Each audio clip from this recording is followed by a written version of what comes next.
Live from SABC studios in Auckland Park, Johannesburg, welcome to this midweek edition of The Watchdog. My name is Vuyo Mvogo, and on the show tonight,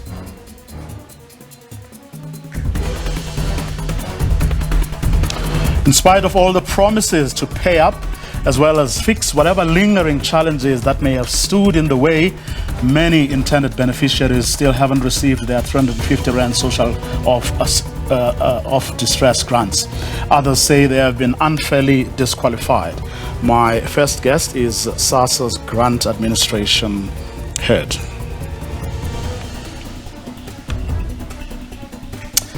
Gayton Mackenzie's Central Karoo District Municipality is the latest to switch off businesses over unpaid electricity bills. Our panel weighs in on the issue of consumer debt and how it's playing a big part in the mess that many of South Africans' municipalities find themselves in. But first,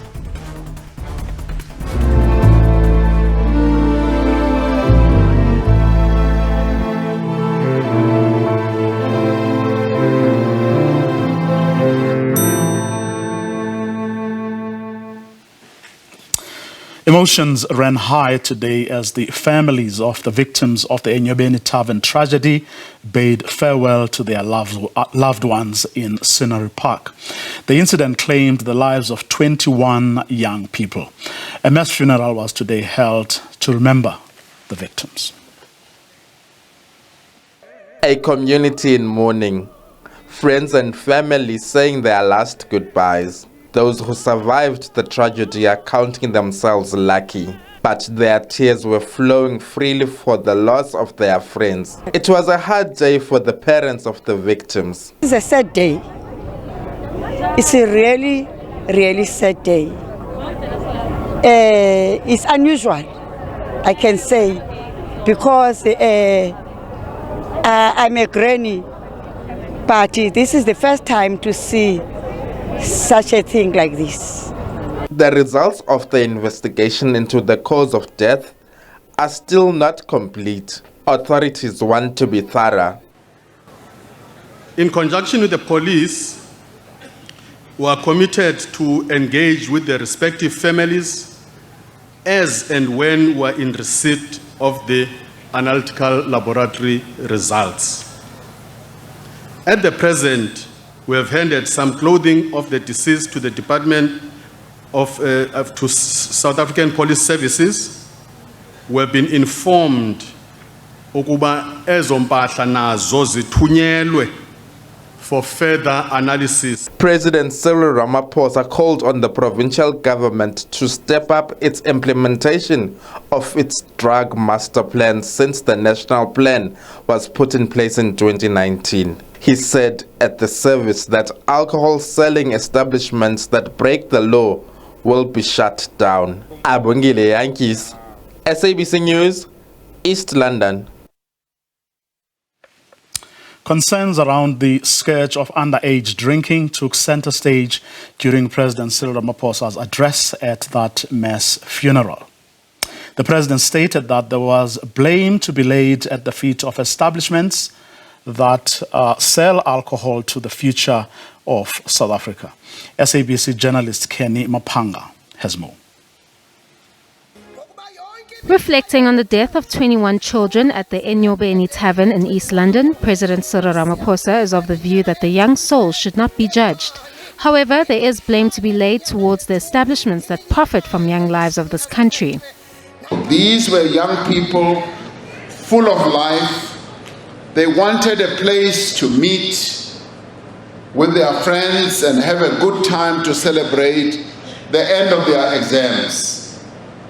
It is shameful that there are people out there who are, one, blaming the parents, who are blaming the young people for going there. There is, however, blame to be laid. As Minister Cele was saying, there is blame that has to be laid. And I'm able to say, yes, from national government, there is blame on us.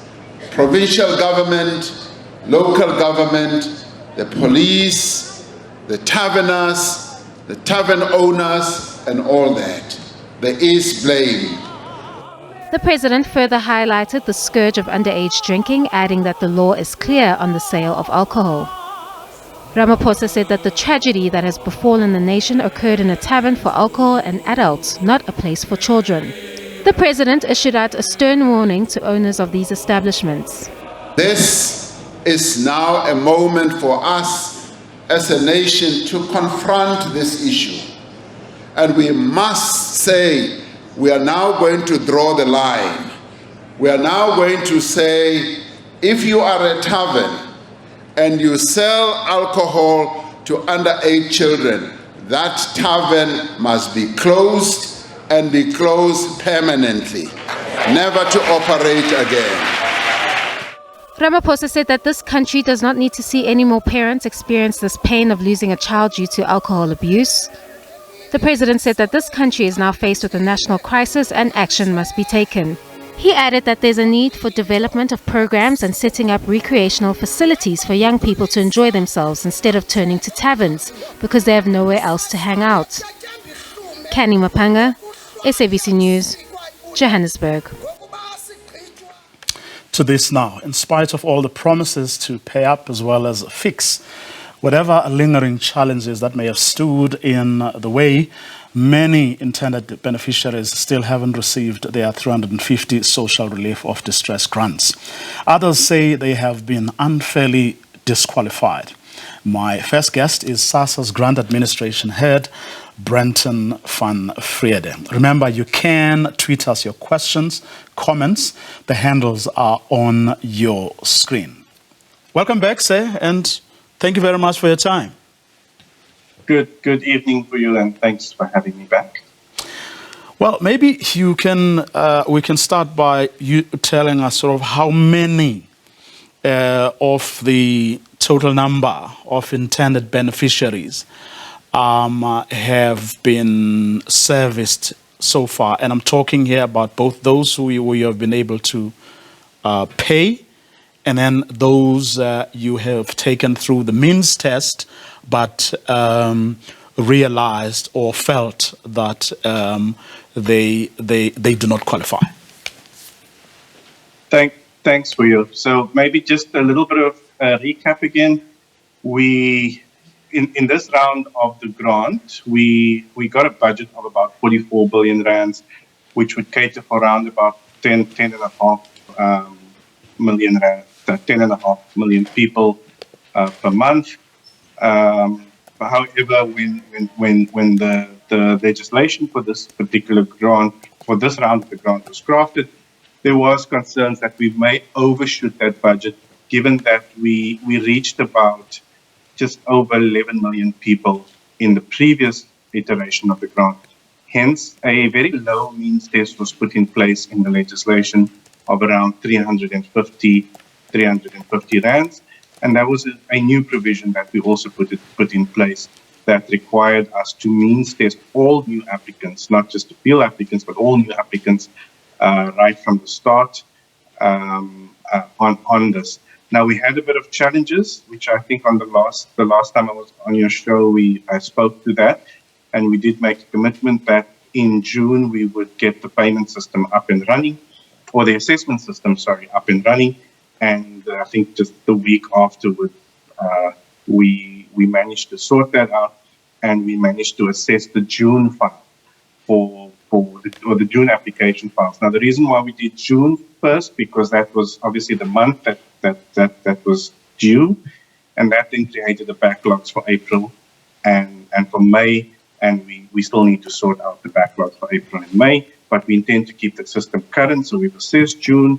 This month we're going to assess July and August, but together with July, we're also going to do the April assessments, So we'll clear the April backlog, and then in August we will do the May assessments, and by August we would have then cleared all the backlogs for this. Now the numbers have come out a lot lower than we expected. We have also seen that, and obviously this is the first time we're really implementing this at scale, so we are picking up a few challenges along the way as well. As we implement it, I think we've made a couple of mistakes, which we're also trying to fix. But for now, the numbers are of the sort of 10, just under 11 million people that applied.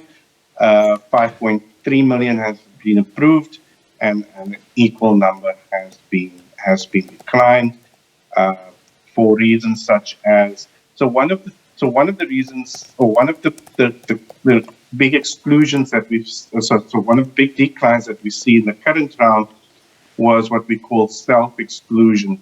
Now, self-exclusion is basically, it's like an application form. You put in an application form, and we ask you, so there are criteria that you need to meet this grant, but we ask you then, for example, do you have any source of income above 350 rand? So knowing that the income threshold is 350 rands, you would then answer that question honestly, hopefully, to say, yes, I do have it, or I don't have it.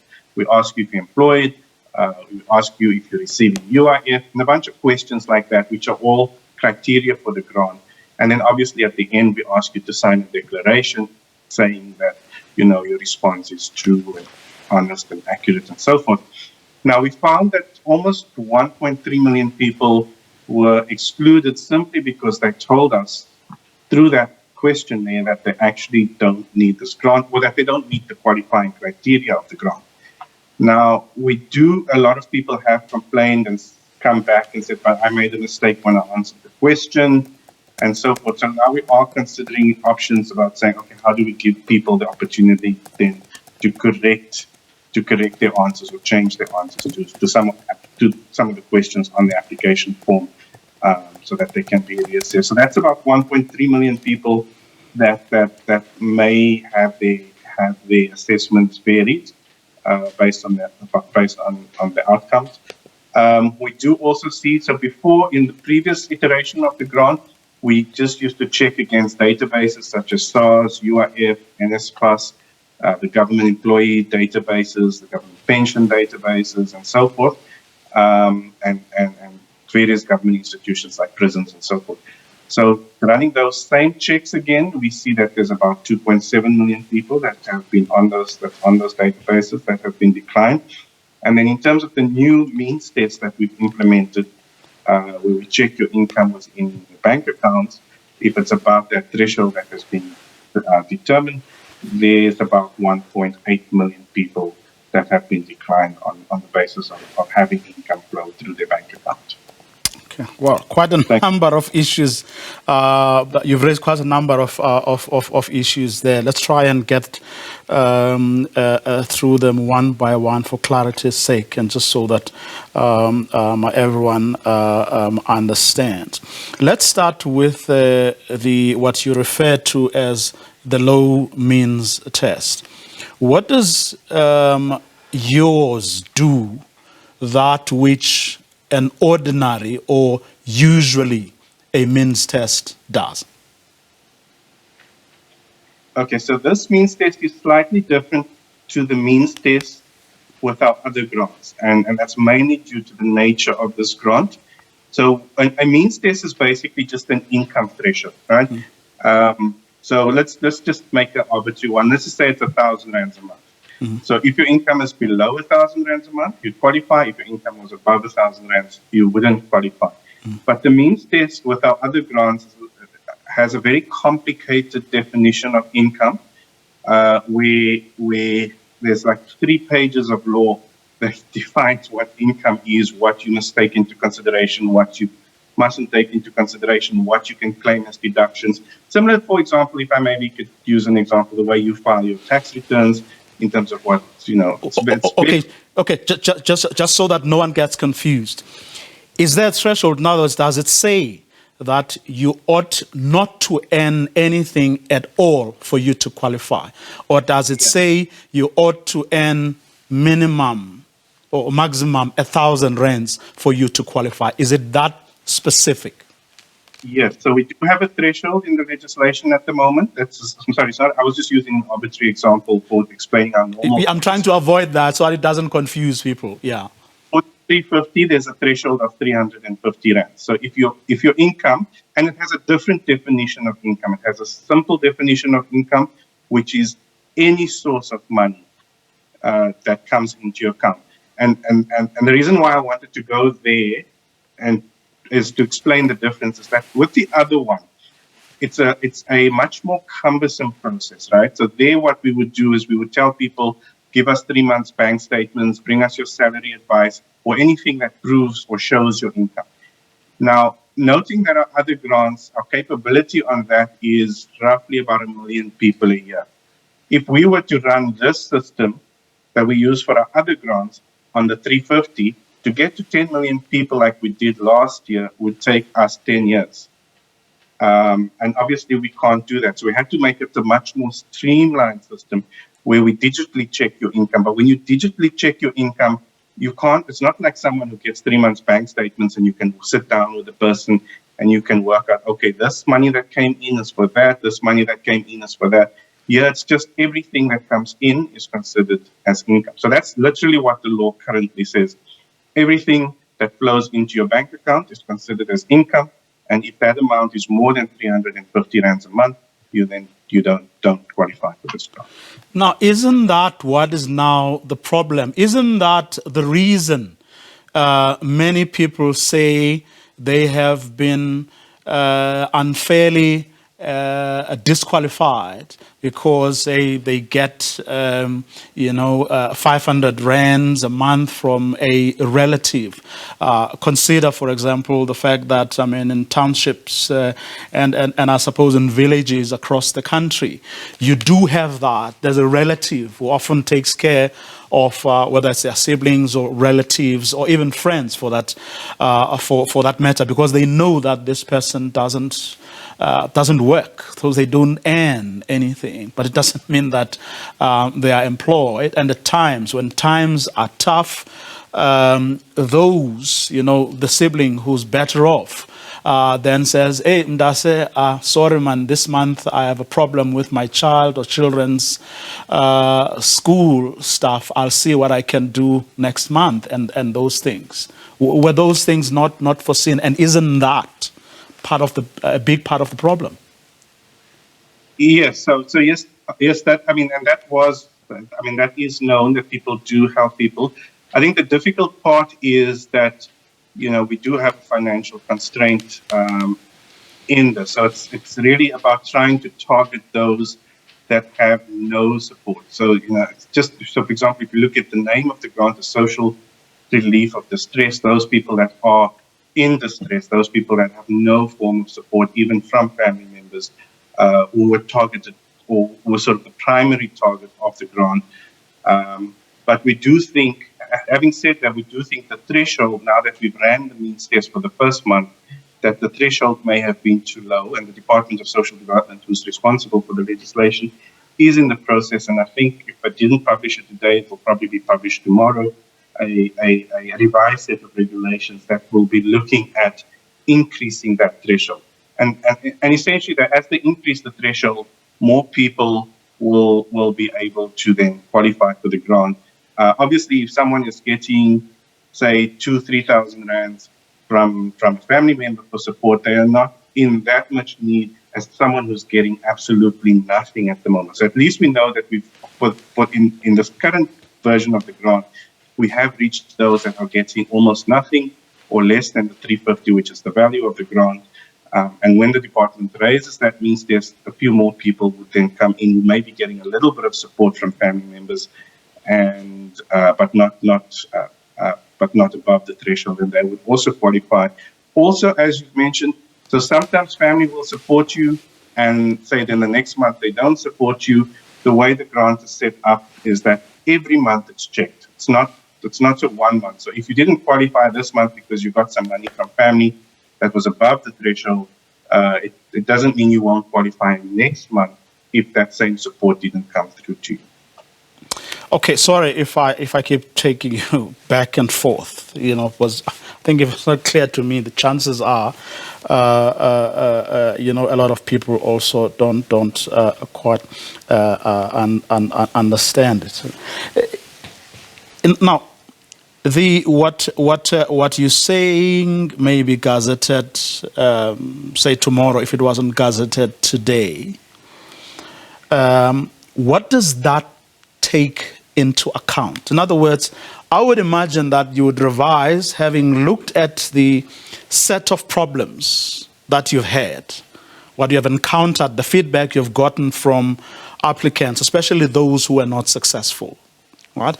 You would have then taken a step back and said, okay, there may have been unintended consequences here, so let's fix that. And then you would have also perhaps said, we didn't mean to exclude these ones, but that also happened. So we're going to fix this and we're going to fix that. In other words, and I hope I'm not wrong in how I heard you, it won't be a function of how much money do we have. Let's see then if we can't accommodate more people, because that in itself, I would argue, would be exclusionary. Okay, so I'm not quite sure if I'm understanding. So understanding. So I'm saying, I'm hoping. Okay, let me try again. I'm saying, I'm hoping that whatever exercise you have embarked upon now, which you say would have the end result, or would result in more people qualifying, or at least being able to access the grant. Whatever you have done to decide that, one hopes that it would be in the spirit of correcting some of perhaps unintended consequences, how you manage this system sort of came with. Okay, so the main correction that the department is looking at, and again, noting I'm from the agency, not necessarily the department, but the main amendment that they are looking at is increasing the value of the threshold. By increasing the value of the threshold, more people will, who get income below that threshold, are likely then to come into the system. I think the key challenge in the system is that there's, it is mainly a digital system. There are limitations on what you can do with the digital system. As I mentioned earlier on, it's not like a normal system where a person would come in and bring you 3-month bank statements and you can sit with the person for a half an hour or so and work through what the different items, what the different income that comes in is for and so forth. That is unfortunately something, if we want to reach a lot of people, as quickly as possible, we have to use the digital systems. If we want to be more accurate in our implementation, then we must realize we're going to reach far fewer people. As I mentioned, the difference between our normal social grants is we can do about 1 million assessments a year, and this social grant where we do almost 10 million. So those are the kinds of trade-offs that we have to make. The one that we're currently doing on the digital systems is a little bit, or maybe some would argue, a lot less accurate, but more people benefit at the end of the day. Versus, say, if we were to do something that is a lot more accurate, gave people the opportunity to have face-to-face engagements, bring documents, and so forth, that would be a lot more accurate, but a lot less people would get the grant simply because of access problems, because we just do not have the infrastructure to have 10 million people in 1 year coming to your offices and the kinds of people you would need to do the assessments and sit down and have those kind of screening opportunities. But what about such things as, a lot of this was done during COVID, where you had those little, very small graphics, that said, do A, B, C, D, don't do that you're not allowed to do A, B, C, D. I mean, because it would seem that part of the problem is how people, or the intended beneficiaries, or people who regard themselves as intended beneficiaries, don't have the same understanding that you have about whether or not they qualify. Yes, so this system is a refinement. It's the same system we used for COVID.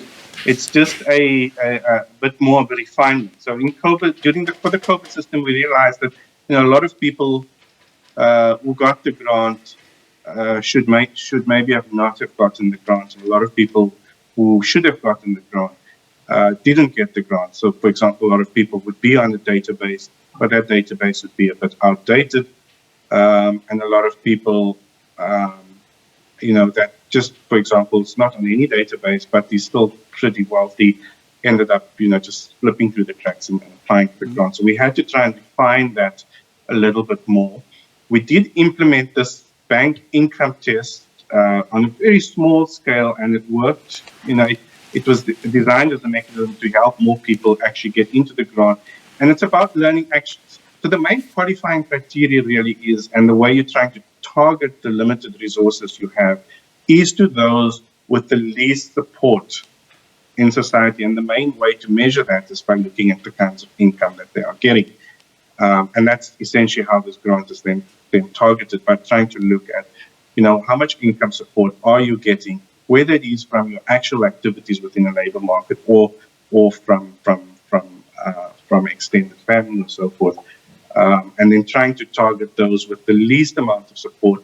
And obviously, like I said now, the first round has shown that we have maybe been a little bit too stringent on the target, and that's why the department is now going out to widen that, or to increase that income threshold, which means more people will fall below that level of support and be able to access it.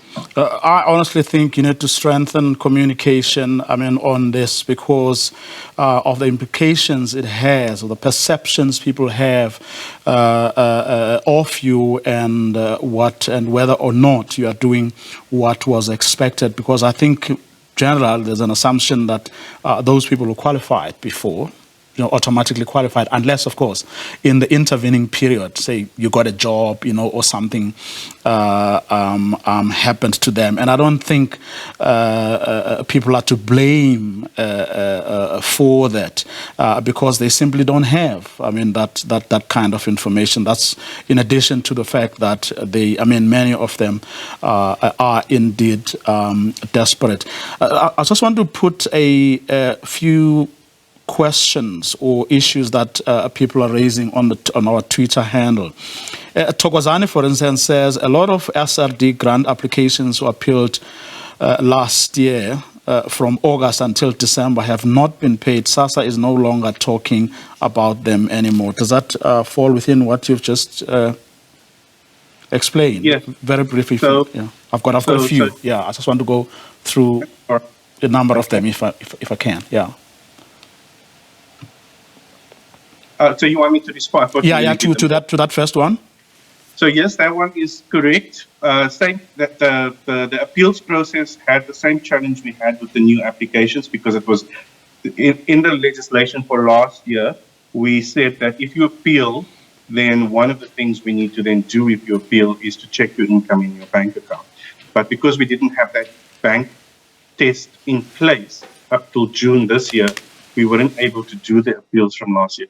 But we have in June as well cleared half of the appeals. So from August to November, 4 months have been adjudicated. So that was about 2.6 million appeals, of which about 2 million have been then approved and sorted out. And in the course of the next month, we'll do the other half of the appeals, December to March. Okay. Now, Palesa says, hi, Vuyo. In my case, someone asked to use my bank account to receive money.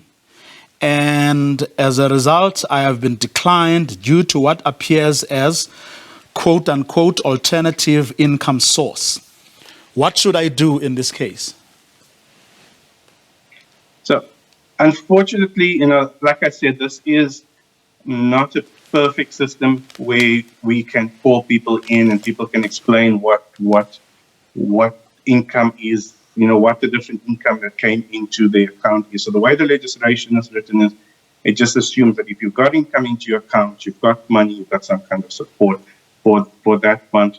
But as I mentioned, if that doesn't happen again, say in the next month or so, they would qualify. Yeah. Okay, another one, I'm Gordon, says, Budvuyo, ever since I applied, I have been rejected on the, and in capital letters, incorrect basis that I am on the government payroll, whereas my internship ended last year, October 2021. All my appeals have also been declined. I really don't understand why. Okay, so that is one of the reasons why we've implemented this the bank means test, because we realize that some of the databases are not that up to date, and therefore a check of your actual income in your bank account would be a better reflection of whether or not you got money than a check against a database that's indicating that you're either employed or you're getting some kind of other social security benefit. So if your appeal has also been declined, and that's probably because when we checked your bank account, we saw other money in your bank account. Okay, and Jabulo Mgomezulu says, are we supposed to reconfirm for July even if you got approved for June and got a pay date? So yes, there is a not necessarily for July, there is a requirement in the legislation that says you must reconfirm that you still need the grant every 3 months after you've been paid. So because we only made the first payment in June, it would be 3 months from June. I do know the department is currently considering removing that requirement from the legislation, simply because we had this delayed start and we don't want to put further hiccups in the system. So they are considering removing that requirement. But if they don't remove that requirement, we will send out a communication to everyone that they would have to do that. But we're hoping that as they've sort of in these regulations that they're putting out for comment, that they do remove that requirement, because it may just cause, because we acknowledge we started with a bunch of hiccups and stumbling a little bit, so we don't want to still put any further challenges in the way of at least getting the system up and running. Very briefly, under 30 seconds, if you can. This is a more general one, doesn't talk specifically to what we've been talking about. But what controls are in place to prevent loan sharks from cashing in the SASSA grant? Saw someone get cash at Pick and Pay for 20 cards. Okay, that is not something I can answer in 30 seconds. And that's a whole... illicit lending is a whole different set of legislation under the sort of the National Credit Act and the tribunal there that assists us with regulating that. Okay. I'll ask you to send me whatever you can, and then I'll forward to Bonhanda. But let me thank you for your time this evening, hoping that, again, if more questions come up or people still are so unclear, or they are, whatever the situation may be, you'll still be able to come back and explain these matters. Thank you very much for this evening. That's Brenton van Rede, who is, of course, SASSA's grant administration head, trying to explain some of those issues that some of you have written to us and asked us to look into. After the break, how consumer debt is throttling South Africa's struggling municipalities. Gayton McKenzie, the mayor of the Karoo District Council, is the latest to switch off those that don't pay. Could happen to you or your business. We look at the problem that's affecting every municipality in our country.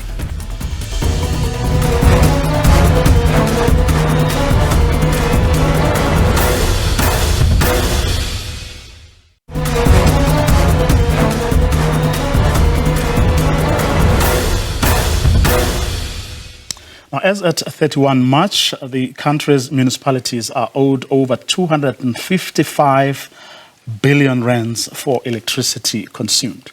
That's revenue all desperately need to help deliver services to their communities.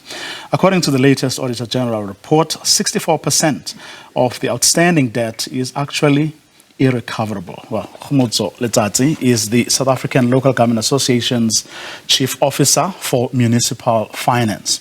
We also have Dr. Tracy Ledger, who is a senior researcher at the Public Affairs Research Institute. Good evening to both of you, and thank you so much for your time. Good evening.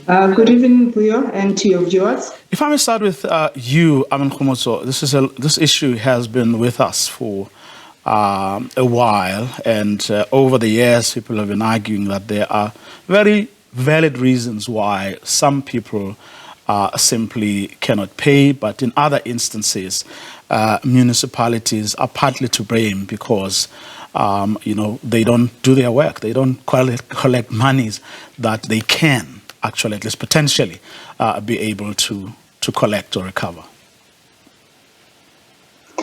Okay, no, thank you very much, Vio, for that. And I think also context is very important. You'd remember in March when SALGA had its first NEC for the incoming mayors and NEC members, where they were elected, and amongst the resolution was from the NEC is to actually reiterate the need and the importance of municipalities in consistently applying their credit control policies in order to basically deal with the runaway debt. So that's basically one aspect. And we've seen those benefits basically in City of Tshwane. And that can really take away, the need for municipalities to basically bill correctly on time and basically collect on time. And in supporting that, and that consistency around implementing credit control is very important. But the other side of it, where there's structural issues for some of the municipalities, wherein they're not providing electricity as a service, and Eskom is basically supplying electricity in those municipalities, it becomes a bit of a challenge from a credit control point of view, because those municipalities basically do not have electricity as a credit control tool in making sure that they can basically collect on other services. And we've seen it basically in Soweto, where in the main, Eskom is providing the electricity service, and it's very difficult for City of Johannesburg to basically collect on their property rates and taxes and other services. So that's basically just the other aspect. But of importance is that there's also some legacy debt that the sector would actually really need to basically need to deal with. Over the years, there has been a level of discouragement in writing off all debt. You would know in private companies, once debt reached 90 days and beyond, it gets written off.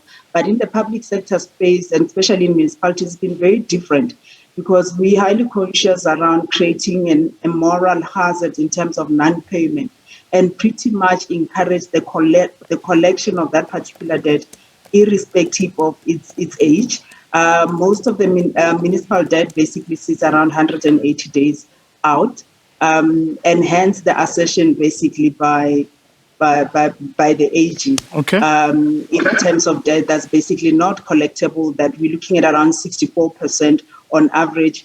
In other municipalities, it basically goes as high basically as 80%, the lower tier municipalities. So it does definitely threaten the sustainability of municipalities, and also would undermine the ability of local government in basically delivering services. Okay.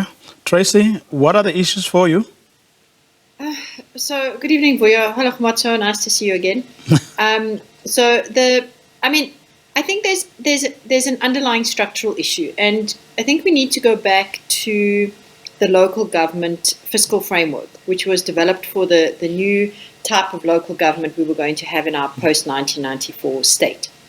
And this local government structure was supposed to do two things. First of all, it was supposed to be profoundly developmental. It was supposed to make restitution for the past, that people were excluded from the benefits of services, and it was supposed to ensure that people had access to services so that they could improve their own lives, electricity, water, and sanitation. At the same time, that whole local government fiscal framework was based on the assumption that almost all of local government's local operating expenditure, that's the money that goes for salaries, officers, and importantly for infrastructure maintenance, that all of that money, almost all of it, would come from the profits that municipalities would make on the sale of services like electricity, water, and sanitation. And what we have now is a situation where the South African households are not able to carry the cost of local government anymore. And I think when people talk about the fact that, that people must pay their accounts and it's just a question of municipalities enforcing payment, we need to be realistic about the demographics of South Africa. 25% of all South African households, that's 4.3 million South African households, their total monthly income is not enough to buy a basic basket of food for the household. 55% of South African households live below the upper bound poverty line. 1 in 4 children suffers chronic malnutrition. The Black Sash recently did research that showed that childcare grant recipients are regularly borrowing money to try and pay for electricity. Our own research has shown that in the poorest households, those households that can hardly afford to feed themselves, are spending up to 25% of their monthly income on electricity and water. So we're supposed to have free basic services, but the reality is that the free basic services are far less than what households need. And the other reality is that free basic services are supposed to benefit 11 million households in South Africa. They only benefit about 2.5 million households. So we have this situation where the same state that is supposed to be improving people's lives, that is supposed to be rolling out access to basic services as a way to improve people's lives, is actually making people's lives worse because people simply cannot afford to pay for the services. Millions of households every single day have to choose between food on the table or paying for their services. And everybody is stuck in this dysfunctional system. The municipalities are stuck in it. It contributes to higher and higher levels of household municipal financial distress. And sorry everyone, my cat just caught a sock. So this is not benefiting anyone, this situation. Now, Khomotso, because the Auditor General raised this issue as well, and in your responses, as I'm talking here as SALGA now, you raised, in fact, the very issue that Tracy is raising of the fiscal framework, which you argue perpetuates the structural factors that continue to impede or weaken municipalities. You go on to talk about chronic underfunding. Are you saying that if there was no underfunding, this problem would go away? In other words, you'd be able to deal, especially with the categories of people that Tracy referred to. So, look, that's the one aspect. So there's 3 things in terms of the Constitution. I think Dr. Ledger referred to the assumptions that were basically in the White Paper of 1998. But if you look at the Constitution, basically 3 sections that actually deal with the main revenues in municipalities, which is basically the right to levy property rates and taxes, and basically charge for services delivered. So that would be your water and sanitation, your waste, and basically electricity. But thirdly, in terms of borrowing, so what Dr. Ledger basically referred to, that the assumptions in the White Paper in 1998 have not materialized. That on its own basically led to gross underfunding in the sector. We've got the municipal debtors book sitting at 255 billion on its own. So that's money that was basically supposed to go into the operations for service delivery, as well as investment in terms of the infrastructure and the maintenance basically thereof. One of the areas that the ASG basically flags is that across the board, there's chronic under expenditure in terms of repairs and maintenance. And really the function of it, other than the technical capability in municipalities, is lack of funding in terms of own revenue. Then we've got the aspect around municipalities were meant to have equitable allocation in terms of nationally raised revenue in providing the universal free basic services. There's a study that PARI led by Dr. Ledger that was basically undertaken as well. We had partnered with them in a number of studies in that particular regard, that there's definitely gross underfunding from that point. However, I know the argument and the pushback, and rightfully so in a lot of instances, municipalities have got a responsibility to make sure that where conditional grants are basically allocated for expenditure towards capital or the infrastructure program, all of that is basically spent and none of it basically goes back to the fiscals, because it then undermines this position that we've basically taken based on empirical evidence in the past 20 years that local government is indeed underfunded.